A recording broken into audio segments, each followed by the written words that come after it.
Thank you, Shikir. In this part of our webinar now, we will be addressing the most frequently asked questions over different social media channels and, as mentioned, also through our email channels. So, to begin with, a little bit of information about the new travel exemptions for international students. To be exempt from the current travel restrictions, a student must be in possession of either an approved study permit and visa or a port of entry letter of introduction, and their designated learning institute which they will be attending needs to have a COVID-19 readiness plan approved by their province or territory. A student should not travel to Canada until at most 3 weeks before the start date of their class. And coming to the questions now, a few questions about what essential travel means now with the new changes in place. So what do the new updates in the travel restrictions mean for international students? Amended travel restrictions have been effective from October 20th, allowing international students to enter Canada if their designated learning institute has an approved COVID-19 readiness plan in place. The list of DLIs with an approved COVID-19 readiness plan in place has been posted on IRCC's webpage for international students affected by COVID-19 restrictions and will be updated regularly as provinces and territories identify additional schools.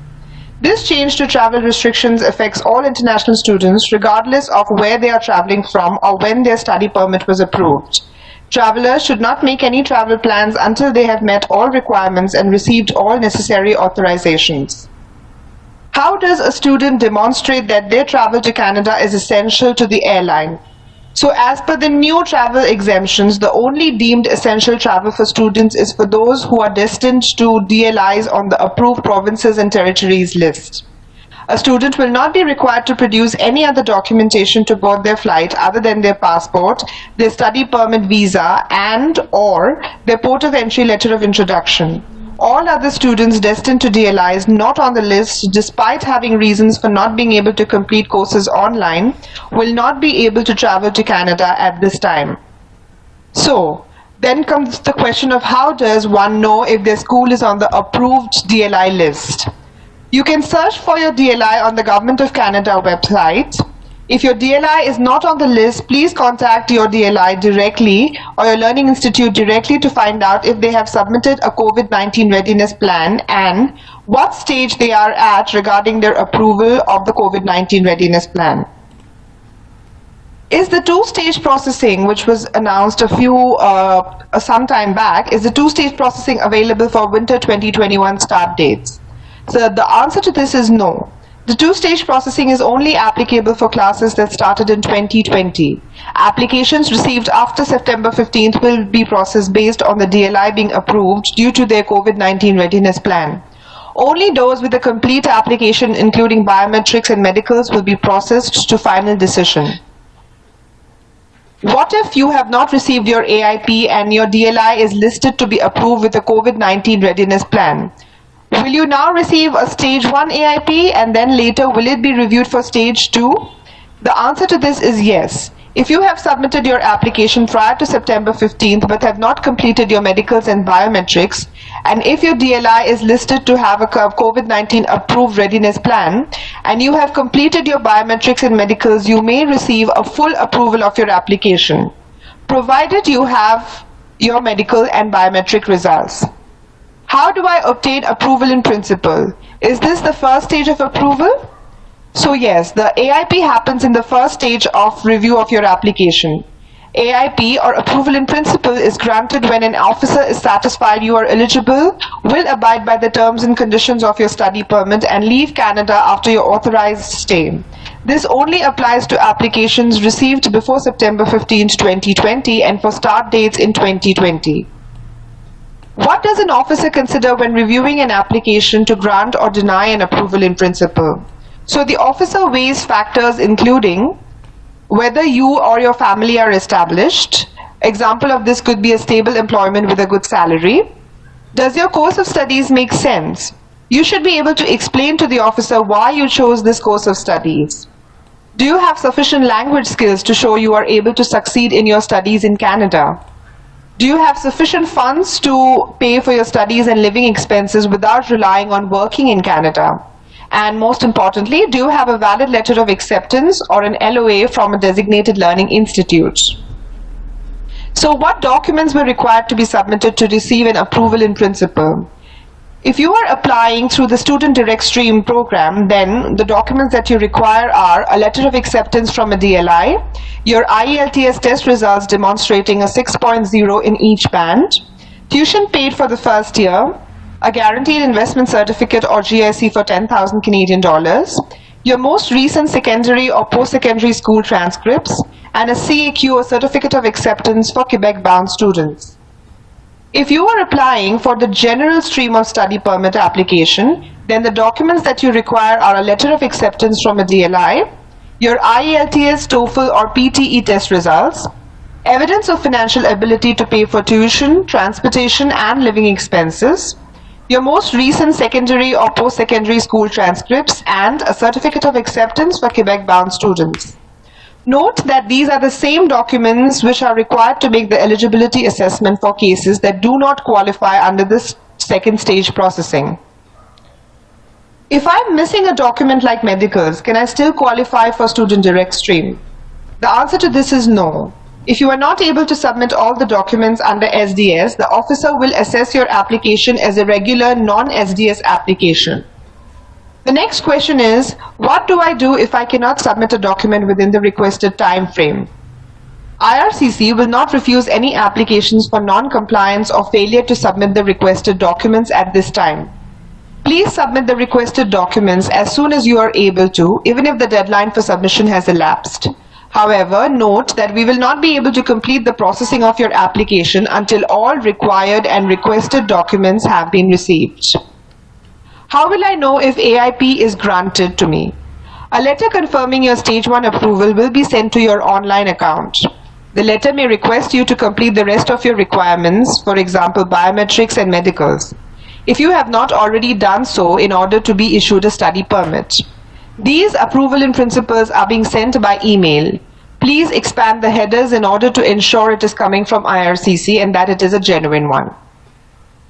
The next question is, if I am granted an AIP, can I assume that once I complete my biometrics and medicals, I will get a student visa? The answer to this is no. AIP is not the same as being granted a visa. The officer will still need to establish that you met admissibility requirements. Note that a Stage 2 refusal is uncommon provided that you are truthful in your application, that you have not provided any fraudulent documents, and that you comply with any additional requests immediately. The next question is, when will my Stage 2 admissibility decision be completed? Your Stage 2 admissibility decision will be assessed after AIP and before visa issuance. This includes an assessment of your medical, biometrics, as well as security and criminality background questions. If your application contains all the documents required for the Stage 2 assessment, it will be assessed at the same time as Stage 1. Note that we will not finalize any applications for approval for students destined to DLIs not on the approved list. The next question is, will IRCC issue any co-op work permits to students upon receiving approval of a study permit in principle or a Stage 1 approval? A Stage 1 eligibility approval is not a guarantee that a study permit application will be approved. As a result of this, a co-op work permit cannot be issued before a final decision is made on a study permit application. However, this does not prevent you from beginning your co-op program while abroad.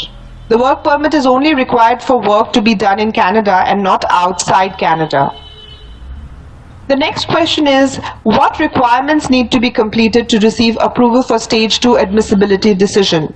In order to conduct this assessment, you must provide biometrics, complete your immigration medical exam, answer all questions truthfully and completely.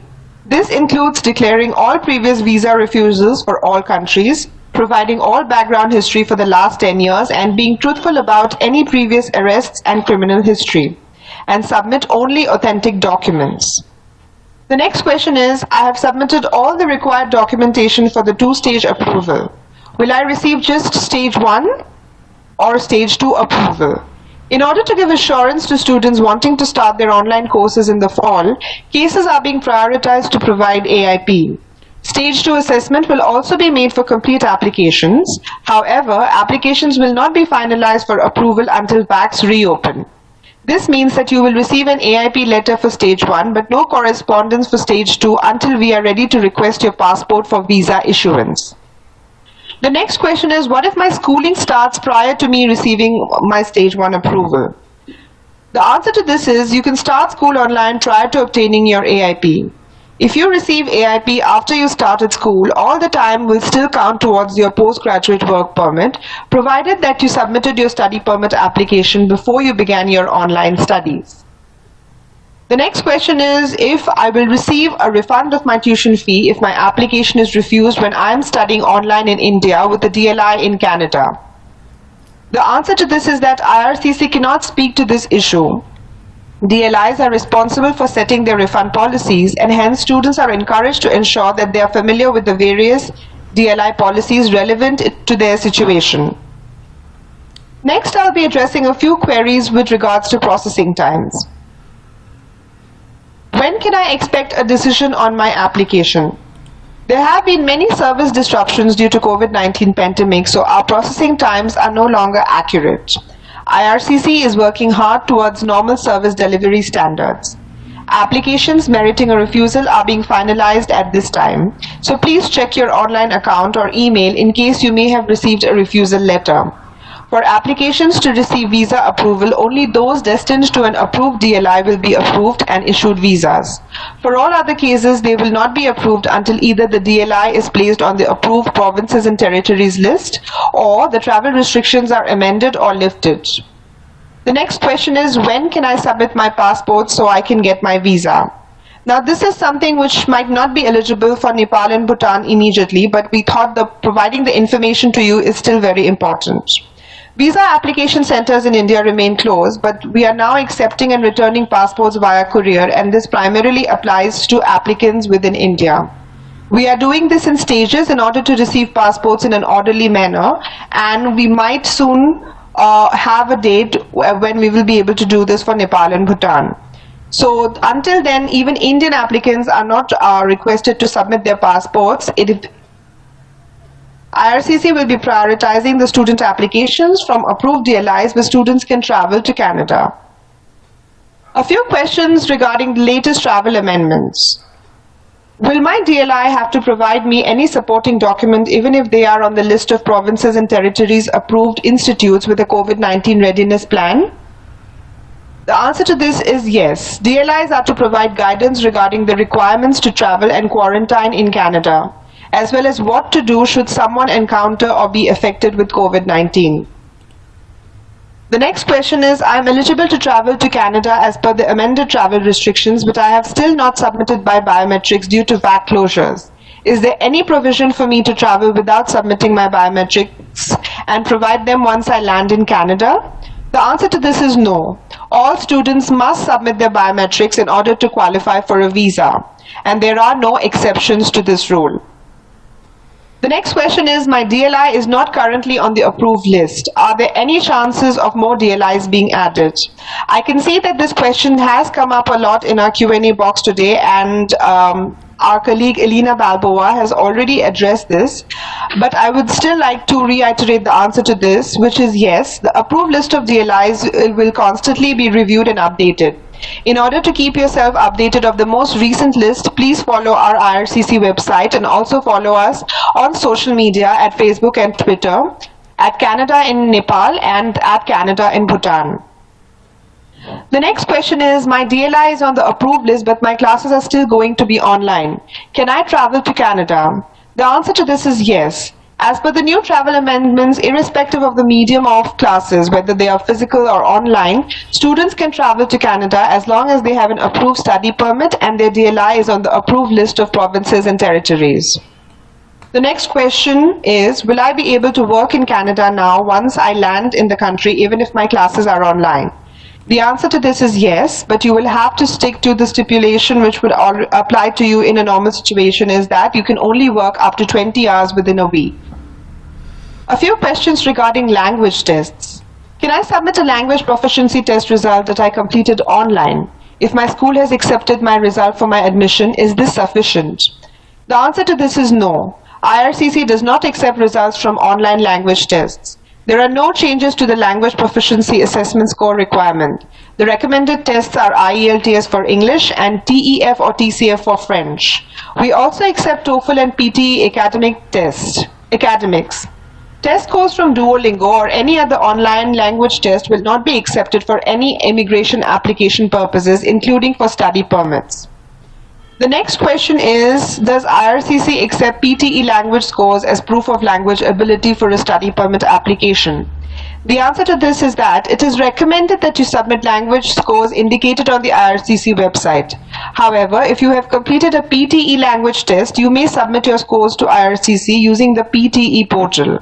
When you do so, please do not include your username and password in your study permit application.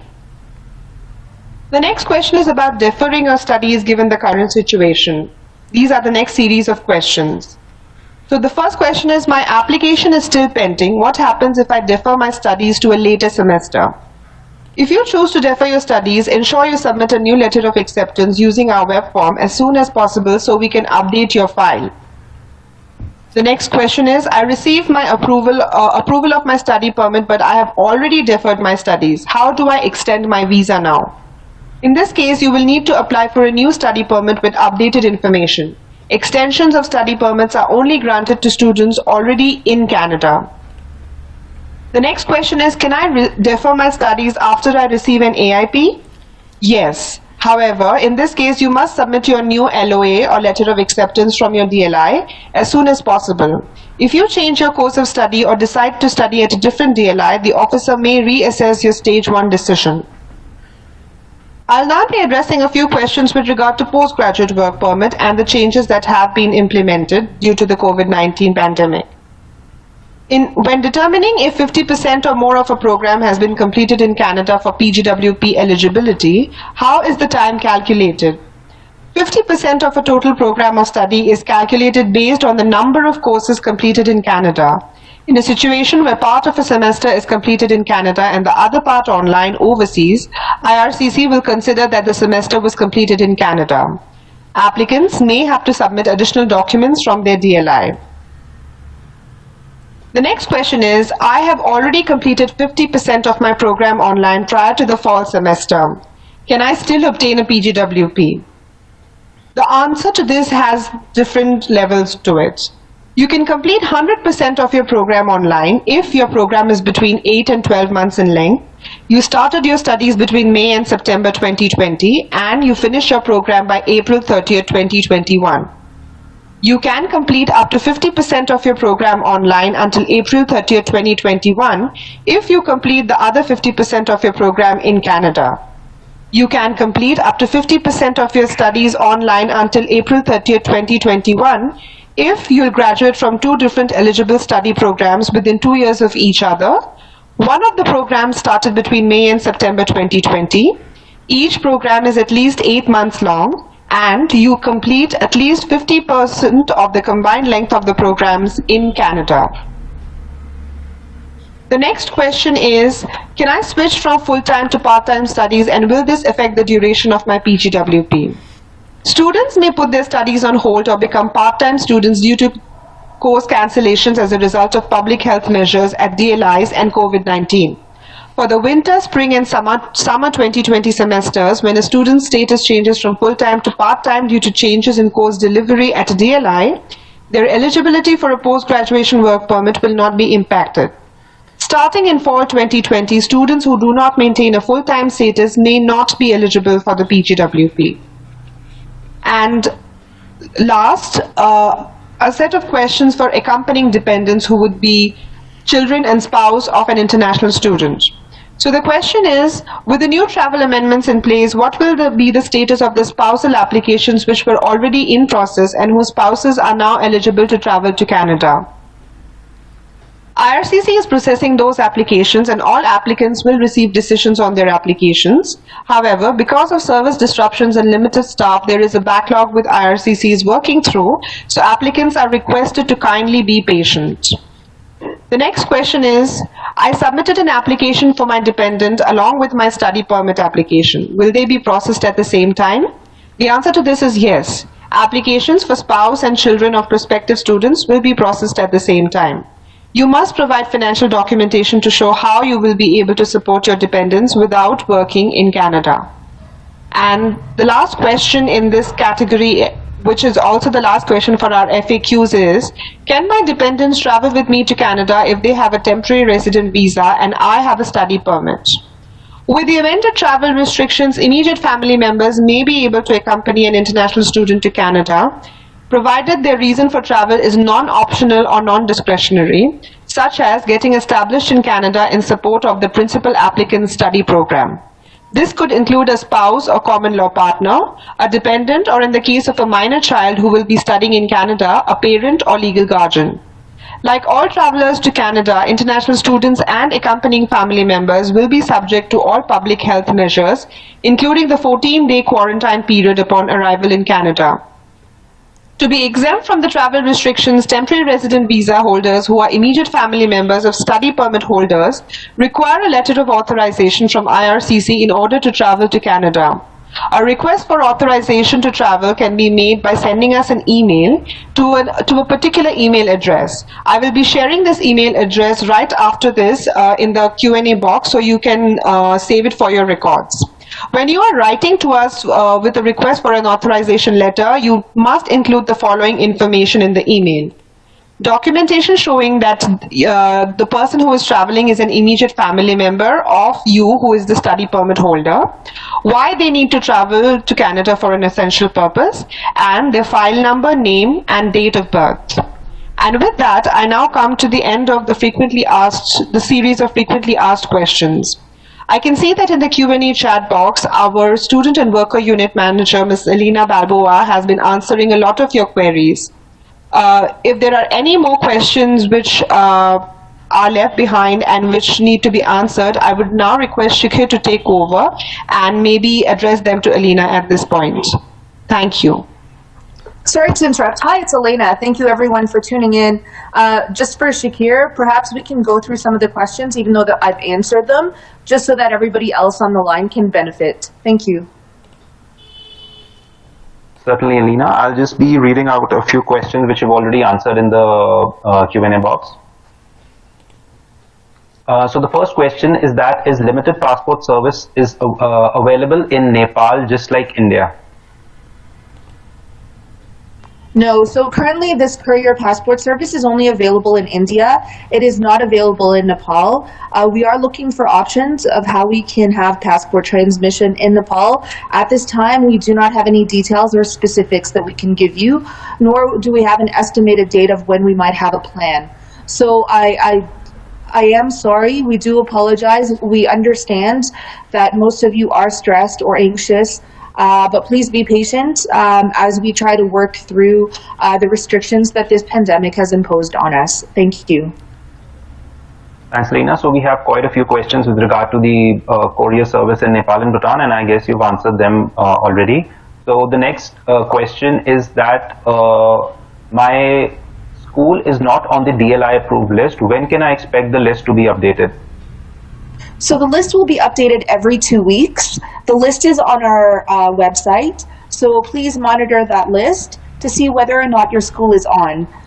What I would also recommend is for you to contact your school directly. Your school should be communicating with you to tell you when you are able to travel to Canada, because frankly, they will know before I do. Because our list is we only see this update every 2 weeks, like you will. Whereas the schools will know once they have received this approval from their provincial or territorial governments. So really, you should have a direct line to your school as well, and keep in touch with them so that you can also be made aware of any updates they may have in terms of these travel restrictions for you. Thank you.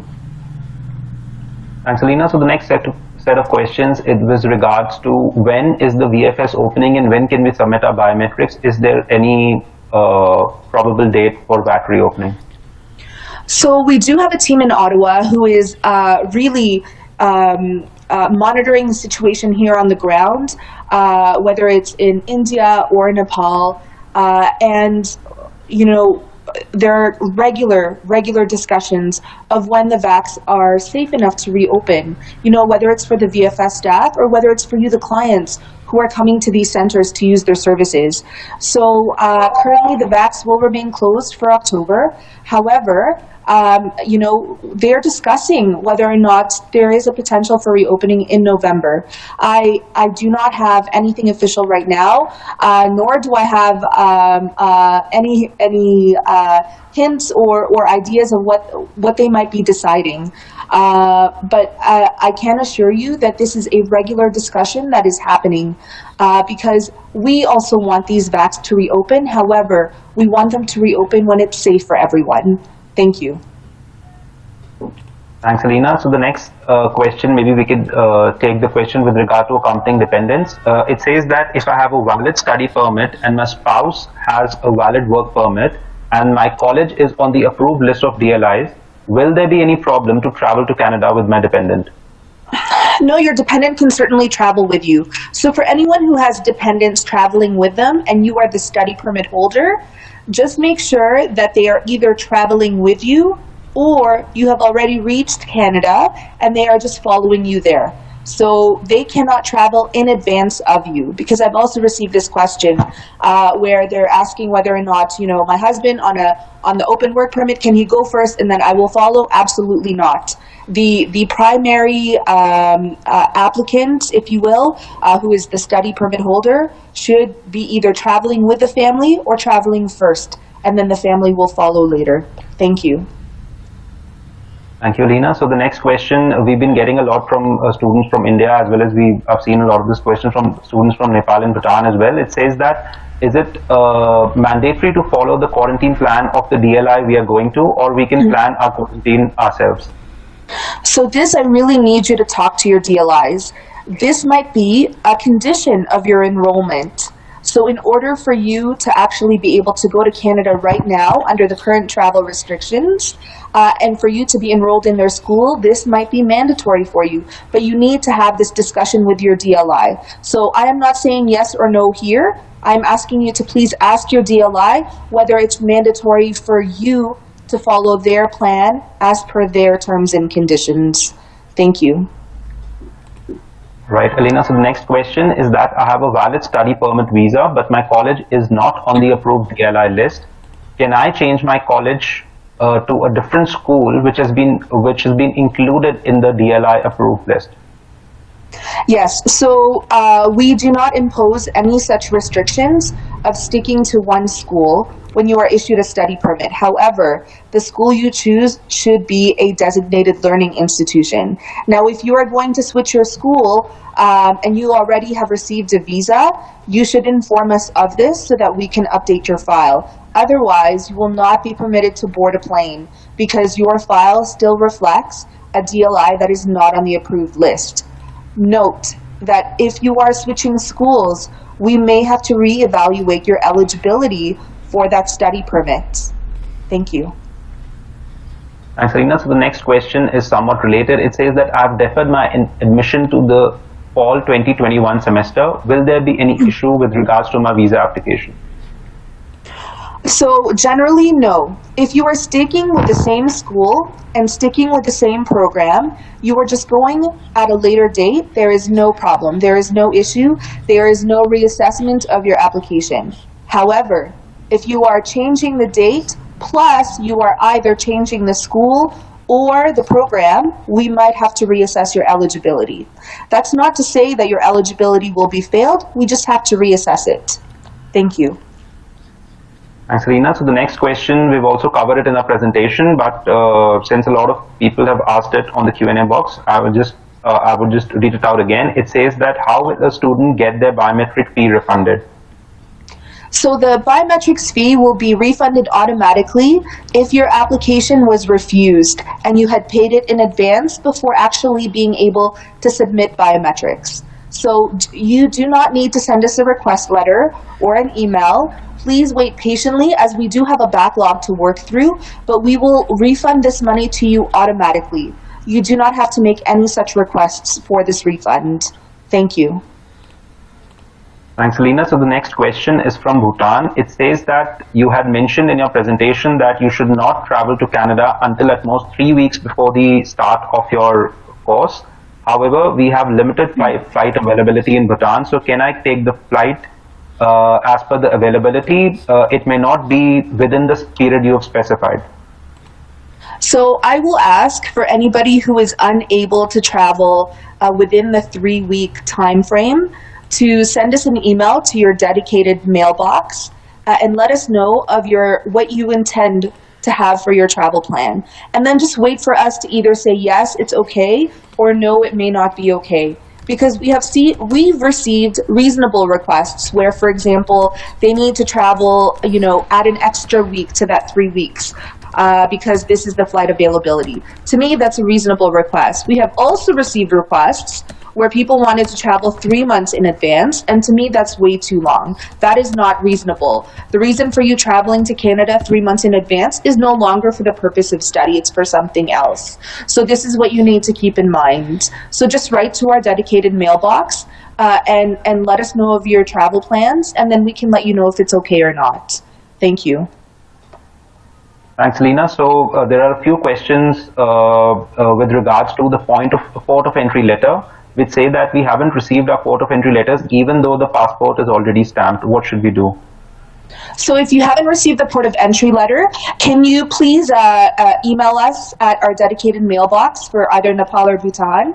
And I will have a look at your file, and if I need to send it to you via email, please, I will do that. Thank you.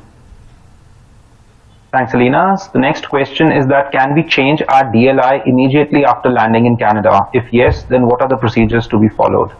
So if you're changing your DLI immediately after arriving in Canada, I have very strong concerns that you misrepresented your intention on your study permit, where you told me in your study permit that you intend to study at this specific DLI. And then once you actually arrive in Canada, you are all of a sudden switching it. So I have concerns that you may have misrepresented your intentions in your study permit, and this could potentially result in enforcement action. Thank you. Thanks, Alina. So the next question is that I have not done my IELTS since it was postponed till further notice in Bhutan.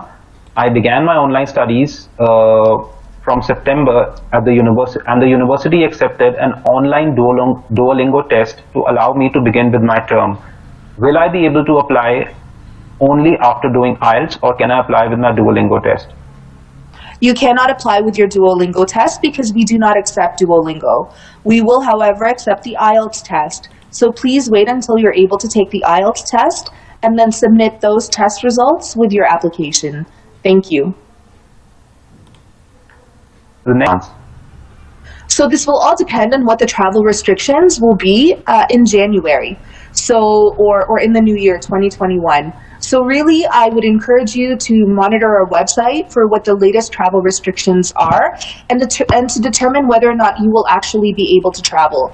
Right now, so if the current travel restrictions are still going to be applied in 2021, I can tell you that the only way you'd be able to travel to Canada is if your DLI is on the approved list.